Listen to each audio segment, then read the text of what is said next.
Hello, এই যে দেখুন রাতভর বৃষ্টিতে কত জল জমে গেছে দেখেছেন। যেখানে একটা পদ্ম গাছ হয়েছে, প্রতি বছরই হয়। এরা জলের তরে এসে এখানে বাসা বেঁধে থাকে। ফুল ফুটে, সুন্দর সুন্দর ফুল ফুটে, সাদা সাদা, কিন্তু ফুলগুলো এখন দেখা যাচ্ছে না, জলে ডুবে আছে। তা ভাবছি এখান থেকে নিয়ে গিয়ে বাড়িতে বসাবো। আর এই যে সাদা সাদা ফুল হয়েছে, এটা হচ্ছে, দেখাচ্ছি গাছের থেকে, পদ্ম ফুলের গাছ, মিনি পদ্ম।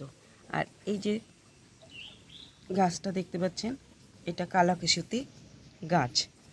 এটা চুলের জন্য খুব উপকার।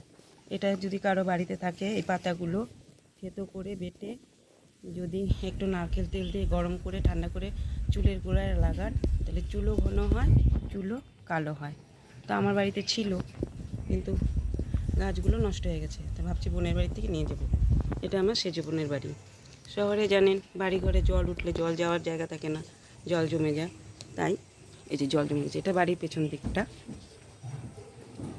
এই যে দেখুন, দেখেছেন তো। সামনেরটা দেখাবো, ভাগনা দাঁড়ায় যদি জলের মধ্যে, ওকে তুলে আপনাদের দেখাবো। ভিডিওটা এই পর্যন্ত রাখছি। সকলে ভালো থাকবেন, সাবধানে থাকবেন। ভালো লাগলে একটা লাইক কমেন্ট করে দেবেন। এই যে আমার ভাগনা দাঁড়িয়ে আছে।